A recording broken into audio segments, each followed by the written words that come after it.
Well, hello, everyone, and welcome to Doing Business in Bentonville podcast. My name is Andy Wilson, and I'm the Executive Director of Doing Business in Bentonville, and thank you for joining us.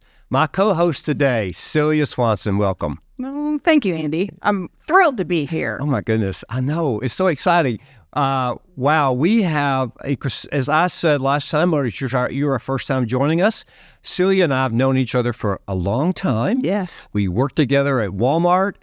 We have been friends and associates and partners through a lot at Walmart. Correct. A lot. We did. And so, Celia, I'm so excited that we're back in the studio. I am too, Andy. I think this topic in this series is really relevant and amazing for our audience at this time. Right. And so thank you for inviting me back.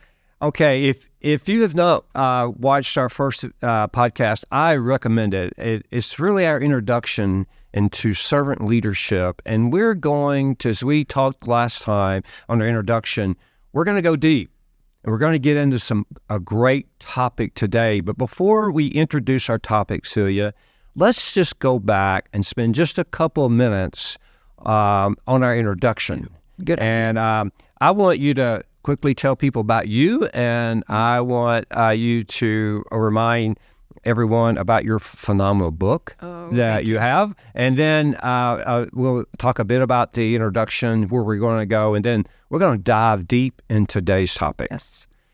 Well, a little bit about me. I was with Walmart for 26 years, a total of 40 years in retail, which I tend to not use that number very often because it certainly dates me, but all in retail. And I would describe myself as an operations disciplined human resource expert. And I had the most fantastic career at Walmart that led me to be the first female executive vice president at Walmart Stores, Inc. at that time.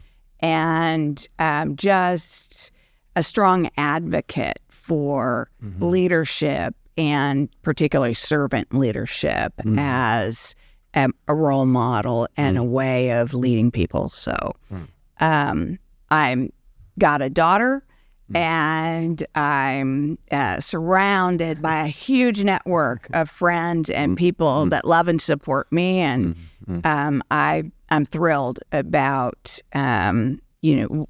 writing this book and then having the opportunity to really deep dive into the core elements of leadership and what worked and what didn't work through, my own personal experience, but also many other folks that I had the pleasure to work and serve with. So now, the name of your book. The name of my book. Let's hold this book up. Okay. Let me. You talk about it. I'm going to hold it up. Okay. So talk about this great book. Yes. The title of the book is Gracious and Strong, and the secondary title is How to Rise Above the Unexpected Left Turns of Life and Leadership. That concept of left turns and hard right turns, I talk a lot about in the book. But it really, that's where real leadership happens, and is when you can discern, I need to make a hard right decision here. They're not usually very easy decisions sometimes when you're in the midst of change and transformation. But, and you get thrown left turns all the unexpected left turns all the time. That's life, isn't it? Yeah, it really is. It is. So. That's great. Well, great. Celia, again, thank you. Now, as we mentioned last time, also, this is a series. We had a number, but we sort of thrown that out because we're going to keep going. And there's a lot that a topic around servant leadership that needs to be talked about today, how it relates to you, the younger generations, and all of that. We're going to get into all that. But quickly, before we get into our series, one of the things we talked about last time was servant leadership, what it is and what it is not. Correct. That's right. Because it's misunderstood so often to be soft and not really, clear and direct and inspiring is not always seen that way. And yet making those hard, right decisions and being very clear about expectations and where you're taking your team are critically important in servant leadership. So go back and watch the podcast because Yes. we get into details about what it is and what it is not. Right. And it's very, really good. And you give some great examples. Okay, today, the name of our topic today is defining your unique value proposition. Yes. Wow, I'm going to say that again. Finding your unique value proposition. Now, we're going to talk about what this means. And I will tell you, you need to lean in on this. Because if some of this information, if I've known when I began my career, out of school, began my career, I don't think I would have chose a different career because I enjoyed my career at Walmart a lot. Like you said, almost 30 years there. Right. But I would have probably done a much better job of really talking to my leaders and engaging myself in a much deeper way. And I think it would have helped me, and I know it would have helped the people I led. I know it would have helped the company. Right. And so this is going to be great today. So Celia, introduce this topic. And I know it's also, Celia writes about this topic in her book. So you can get much more detail with her book on this topic. But we're going to go a lot of places today. So buckle up and hold on. Cecilia, introduce it. Well, it became more clear to me in later stages of my career that I needed to understand my unique value proposition. Why was I sitting in the chair that I was sitting in at the time? There was a reason. People made decisions about me versus others sitting in those chairs of leadership. And at times, being a woman, I was a traditional sit back, listen, observe, and then weigh in.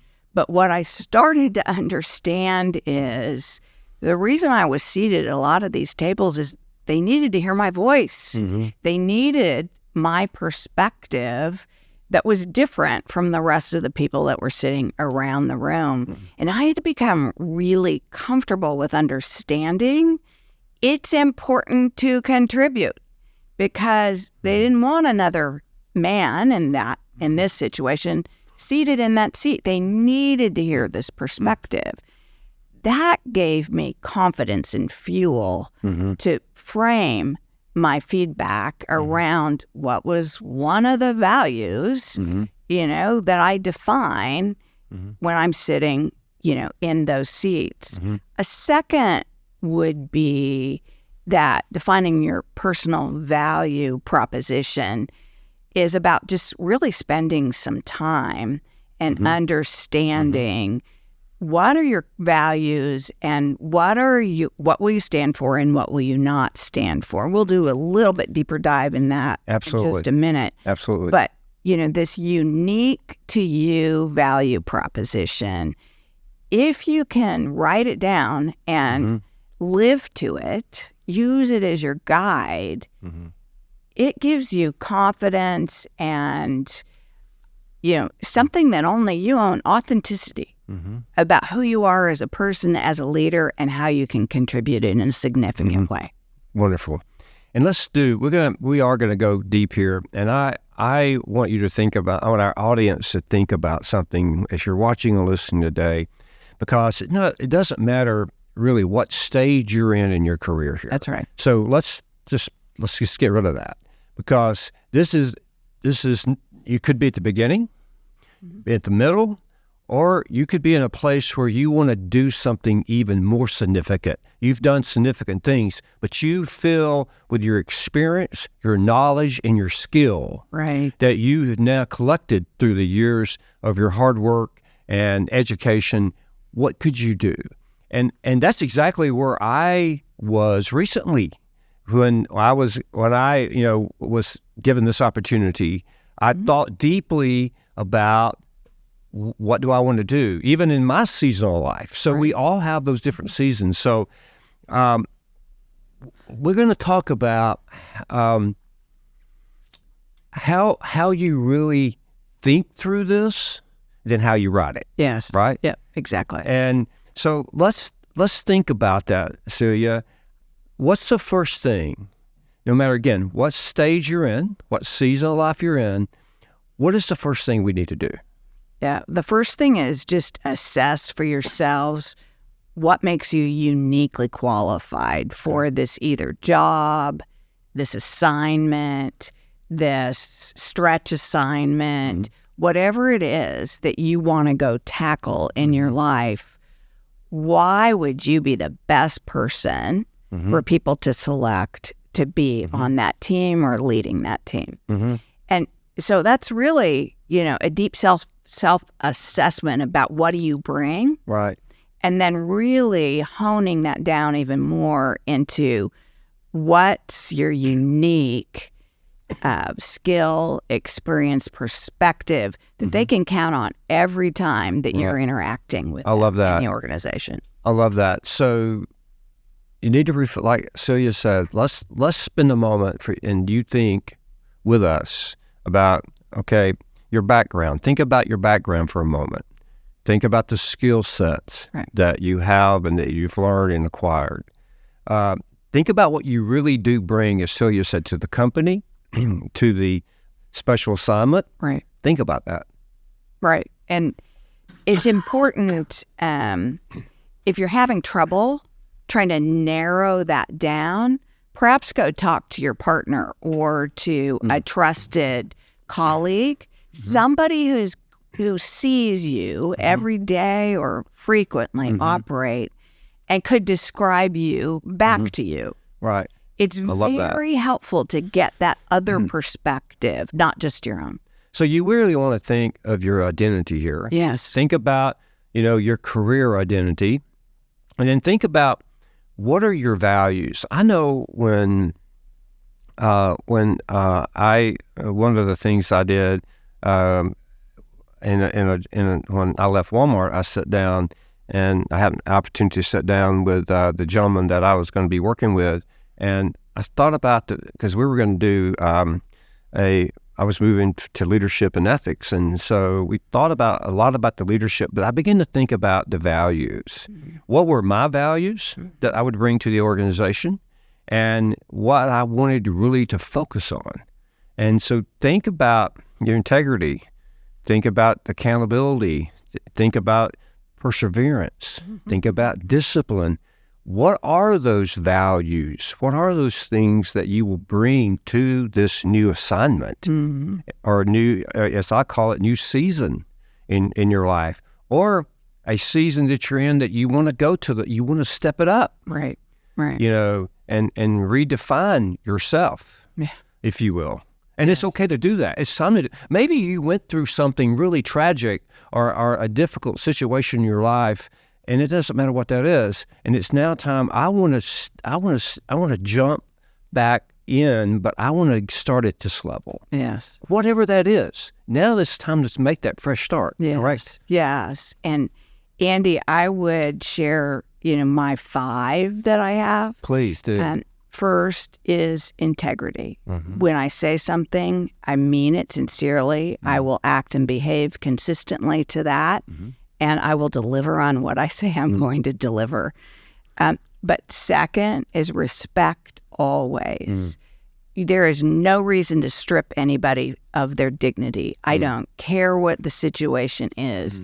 Dominating or, aggressively pushing down someone else for your own progression is really not tolerated in my book, and certainly not in a servant leader. Right.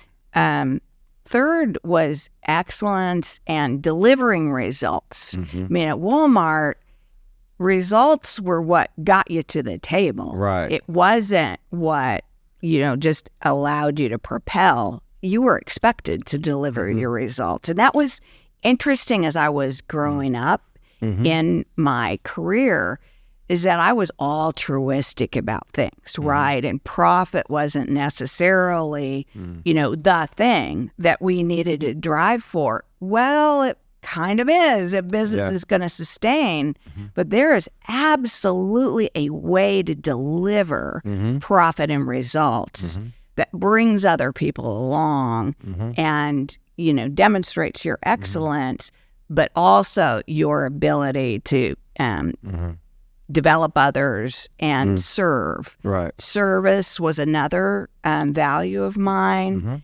And then being forward-looking. You do not want to be somebody who's just repeating the past. Right. Okay, here's what happened, da-da-da. Yeah. You want to be able to have an ability to see ahead. We used to call it in human resources headlights for the highway that you and your team or organization are traveling on.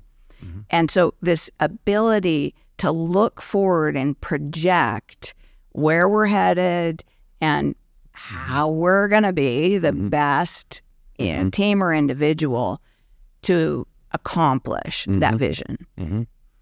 Those are my 5. Those are good. Thanks. And I think we're gonna weave into some of these more. And okay, so now as we suggested to you, stop and think deeply about so far this conversation that we had and these nuggets that we've laid out. I want you to really think. So find a space. Find your best space. We all have it. We know, best place we get really comfortable. Just go there and be comfortable. And then be quiet. Just listen. Think deeply about who you are, those values that Celia and I talked about, those disciplines. Think about that, okay? And then think about, okay, this next period in your life where you want to go, and think about how you want to be portrayed as a leader. And then, but this is a hard thing. Yes, I mean, it really is. It is a hard thing, and because you are about to be so honest with yourself, and that's what you want to do. And what we want to do now is, after you've had some time to think and make notes, and now we want to share with you, how do you write this proposition? Yes. How do you sit down and really write this out? Because what we're going to do is get you ready to have a conversation with whoever about your personal value proposition. Right. Now, if you don't have that, it's going to change you when you do this. Yeah, it absolutely will. Isn't it? Yes. It's gonna be amazing to take time for you and to really think deeply. And so how do you write it? Well, first thing is you do exactly what we just talked about. Take time to think about your value proposition. Yeah, be authentic when you're thinking about yourself, not what you necessarily want to be in the future. You can be aspirational here, but if you're not behaving or demonstrating that value or that behavior, then don't put it on the paper, because this is what you need to be able to say to people. You can count on this from me, and it's going to add value to the team or whatever. You're right. So be authentic. Yeah, that's a great word. And to use a word that you said earlier, I think it's worth repeating in this, is be present. Yes. Be present. Get rid of all the stuff. Get away from all the chatter. Get away from from all the social media. Put the phone away. Right. And just get real. Right. And be in that moment of present, of where you are and what you really want to do with your life and your career or the next season. So be present. Right. And that's hard. That's hard to do because there's a lot of interruptions. Yes. There's You got to watch this podcast, then you can go do this. But, That's right. But yeah. You're exactly right. Yeah. And being present is also just about being self-aware. That, okay, I might not like that this is how I get described by others. Well, this is your opportunity to write the script for how you want people to describe you. So you can think about it in that perspective about being self-aware. I used to get introduced at Sam's Club a lot when we would do speaking engagements as, she's such a great cheerleader, she's energetic, she's a popper, to use a Kenny Folk term. Yeah. Which was flattering, but really, what value did that create? It didn't really create a value. Right. It's just that I might be interesting to listen to or whatever. Yeah. And I had to rewrite that script to say, she's a champion for you as a contributor in this organization.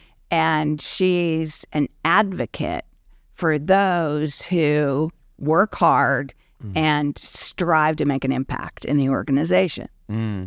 So I changed those words, cheerleader. That's good.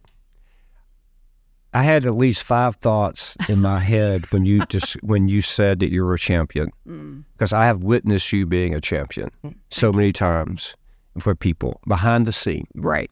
And because when we worked together at Walmart, we were behind the scenes dealing with real issues every day, every moment.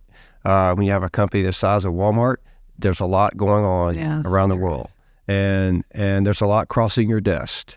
And, Celia, you were the champion, or you are a champion, but I've watched you do that. And even when you got pushback from our leaders, yes, you felt it, you believed it, you still stood up and did it. And you kept, because you had done your homework, you've done your research, you had thought about it, you got to know that individual. And so you were that champion, and you still are a champion of that. But that's such a powerful thing that you just said. I wanted to underline that. Well, thank you. But, I don't think that your leadership always has to be, the front and center, get all the attention. Right. I actually think leadership is all about relationships. And so when you are building the value that you create, are you somebody that people want to know, how did I do when I just presented? What am I missing? How can I be better at what I'm trying to say or accomplish? And I developed that reputation at Walmart. I'm proud of it because people would come and go, okay, if you ask her, how did you do, be ready for it. Because she's going to tell you. Now, that's a gift. Don't take it as a threat or a challenge.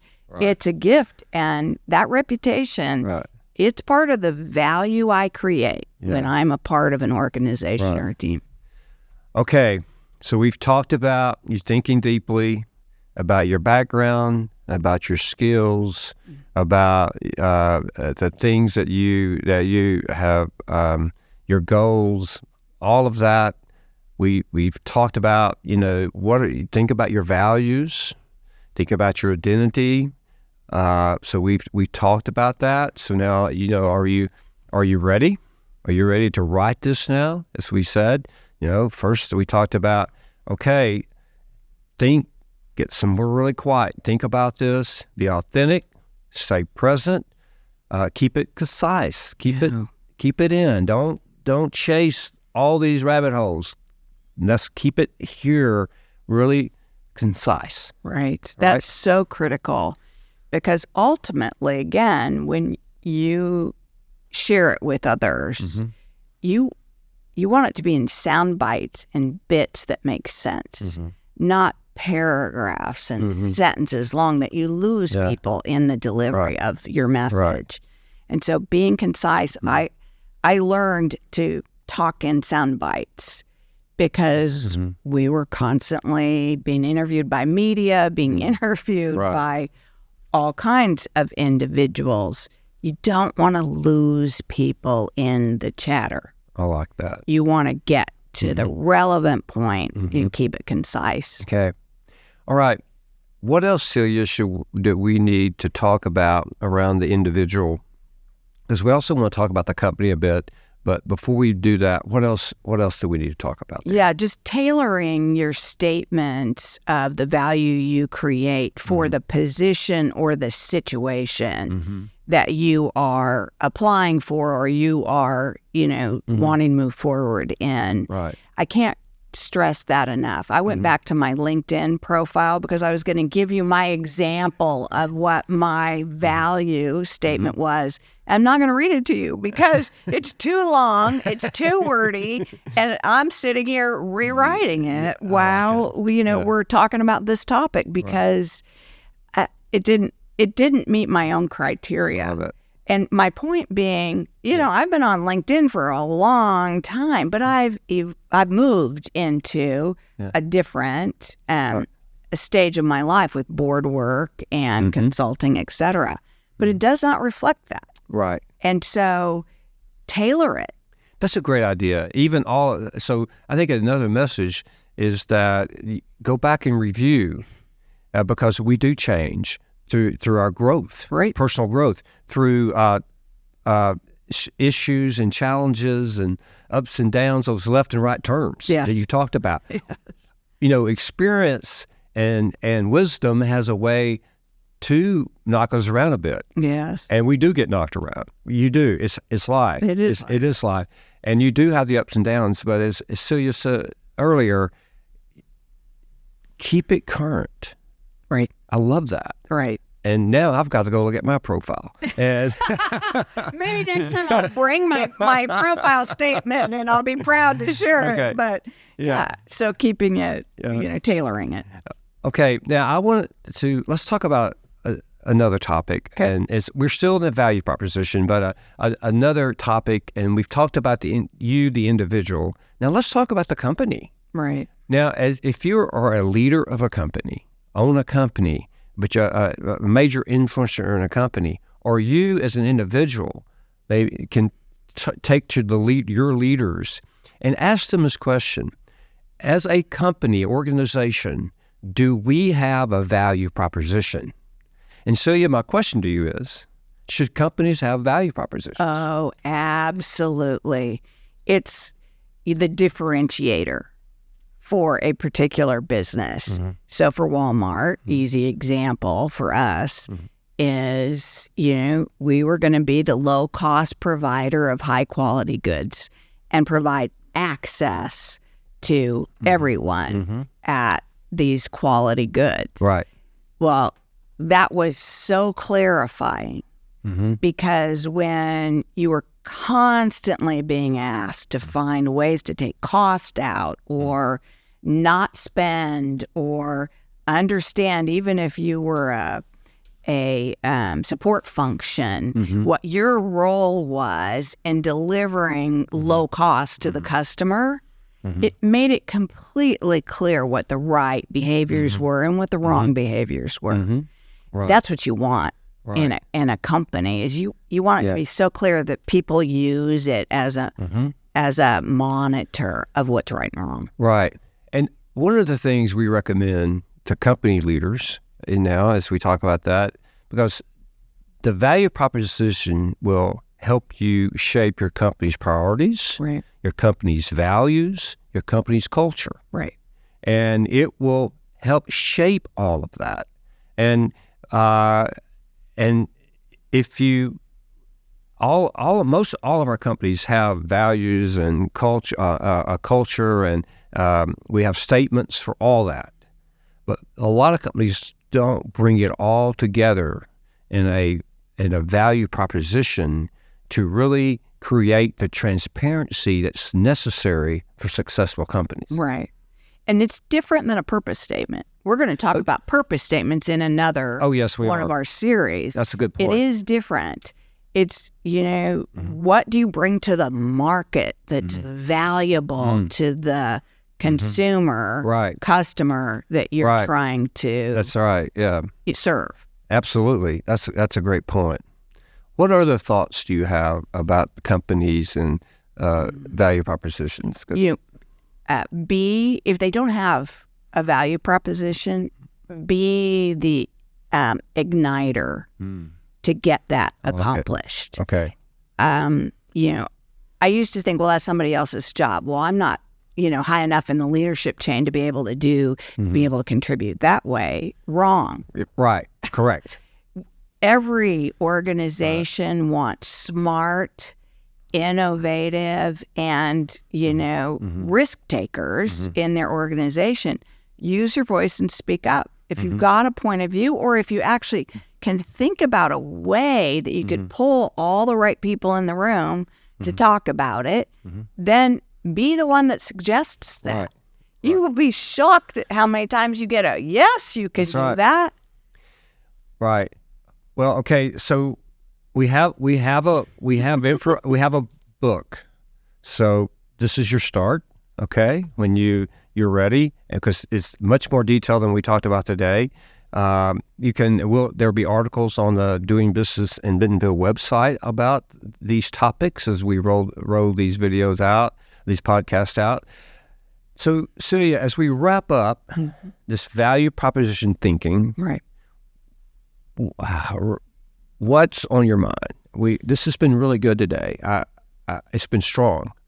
So what are your closing thoughts? And then I have a few thoughts, and we'll introduce then our next podcast. But the thought I have right now is the importance of understanding your bright lines. And so what do I mean by bright lines? It's like the yellow and white lines that are on the highway.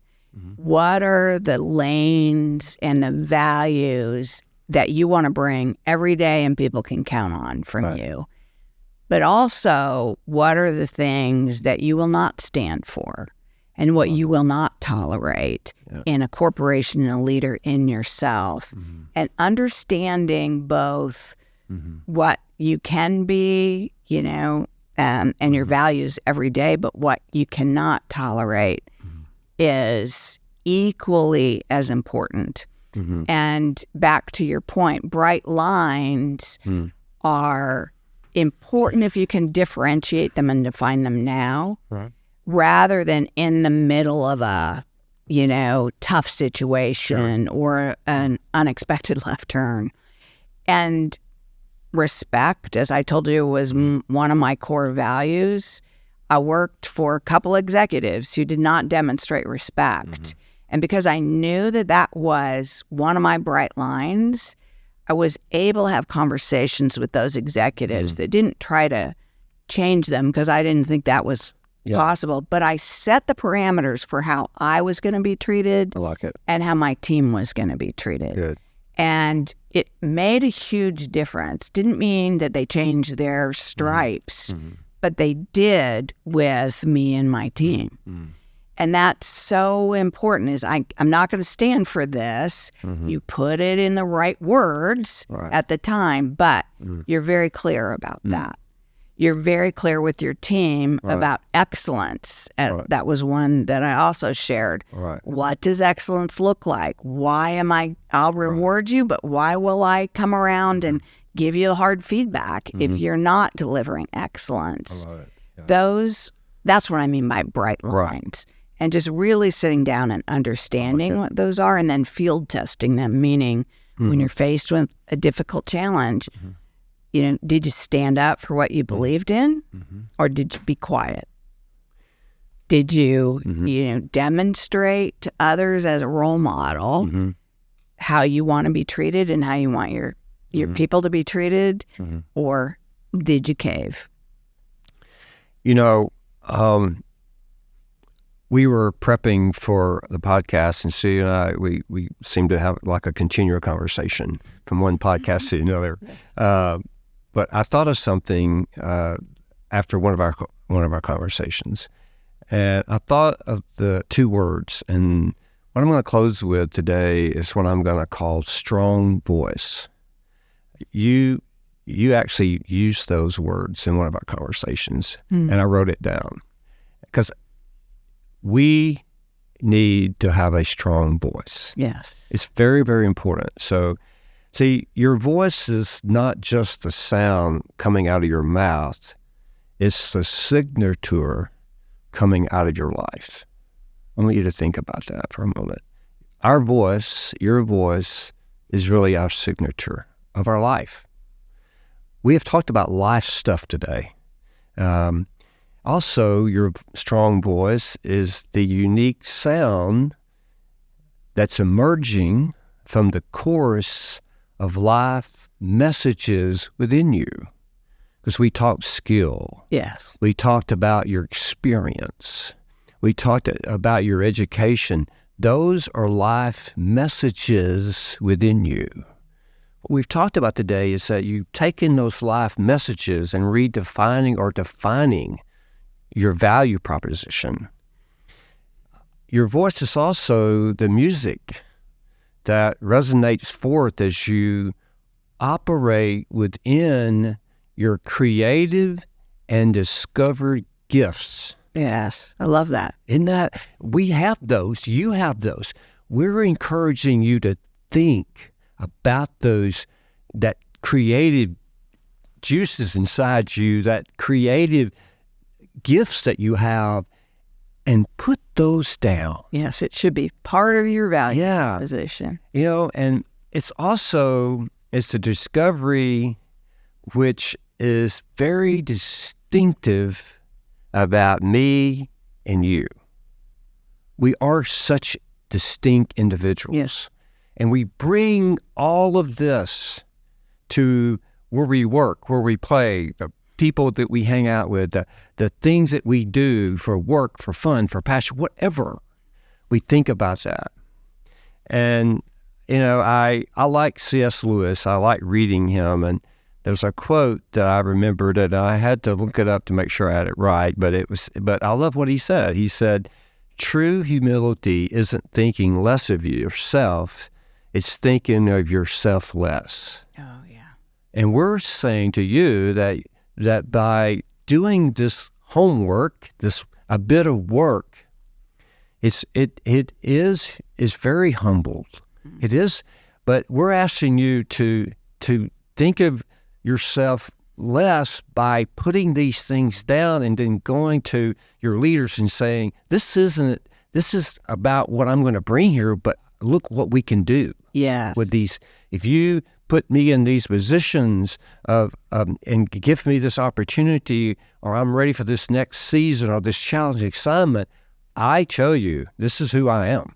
And this is what I will do and bring to the table. Yeah. And as we said, this is servant leadership, and it is not easy, weak leadership. It's strong. Right.